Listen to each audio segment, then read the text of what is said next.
Well, welcome to Monday the 4th of September. In the United States, a holiday, but in the sky, just another day. Hi, Thomas Miller on the Fun Astrology Podcast. Oi, we've got these big exchanges of retrograde planets, don't we? Venus stationed direct last night, 9:20 p.m., and this morning at 10:10, just what did we figure, about 13 hours, a little over 13 hours later, Jupiter stations retrograde. Last week, I made note to self, and tomorrow I think we'll do this retrograde review. So come back tomorrow and we'll do that to kick off really the first workday of the United States people, at least. Let me slip in a couple of announcements here. Yeah, since we have talked, at least from a recorded podcast, since last week, I started doing readings again. Not going to reiterate what you already heard on the announcement. I just am booking a little window here for the rest of the year, but a lot of you have been asking, and wow, the response has been incredible.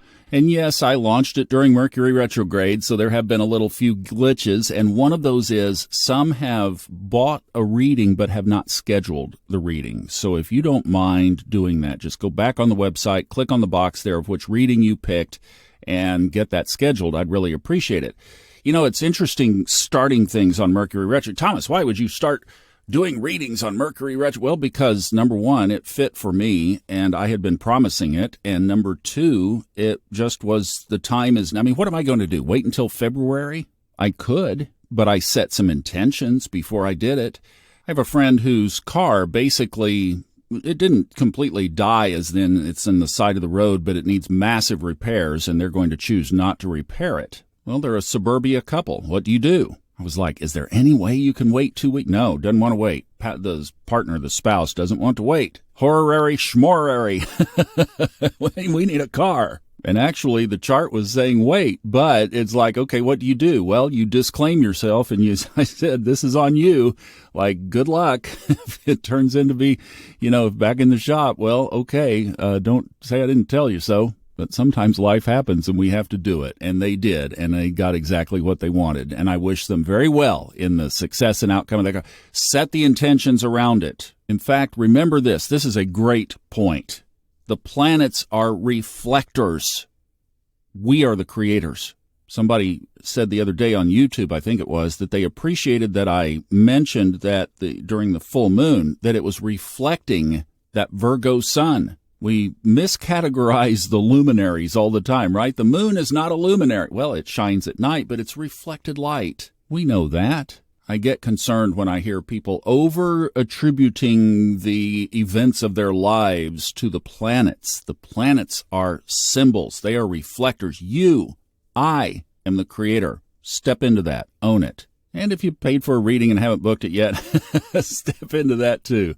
It'll be easy to do, and it'll all be great. Speaking of horary too, I am offering $25 horary questions, and somebody took advantage of it the other day and asked a medical-related question. It wasn't a medical question as in their body. It was an implication of a medical question. Not going to go into the details of it, but it was perfect, and the answer was very clear. So on important issues, now not, should I buy the red shoes or the blue shoes, but for $25, just a quick answer, yes or no kind of question, and a little paragraph of explanation of the chart, you got your answer from Horary. That's available too.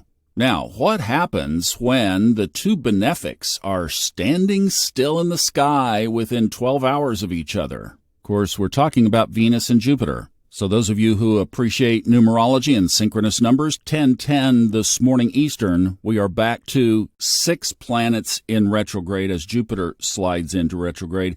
And that goes until next Thursday afternoon when Mercury at least starts going forward again. We are past the midpoint of the Mercury retrograde period, which means what? Yeah, Mercury's getting stronger, exactly. Day by day, and even as it will turn into hour by hour. But what about these two today? Because not only are they exchanging retrogrades, there are some aspects in here that we should consider as well. Jupiter will turn retrograde in a trine aspect to the Sun and Mercury in Virgo. And Jupiter is at 15 degrees Taurus, by the way. If you have 15 degrees or if you have Jupiter in Taurus, this is a really big deal for you. Or if you have a horary question, get this. The ascendant for that horary question was 15 degrees Taurus. So Jupiter was right on the ascendant.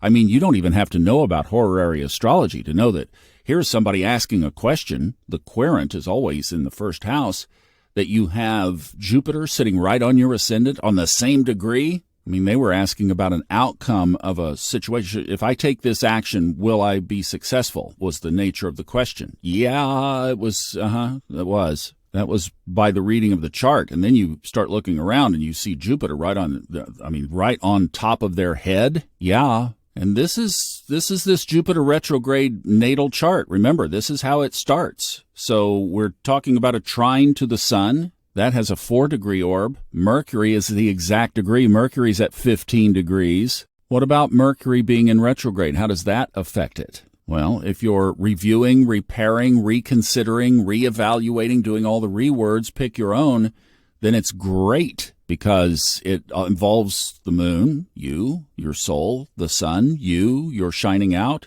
At the time of 1010, the sun is in the 11th house and the moon and Jupiter are in the 7th house. So remember that for the rest of the year. You've got a relationship piece to this, and you also have a out there to the world kind of piece to this, or friends. But the extended crowd of people who follow you or who are your friends or your audience, in this case, like the podcast audience, it would be a really good time for us to go deeper on some things. Even strengthening the bond of our relationship would be a good thing to do under this. I'll have to keep that in mind.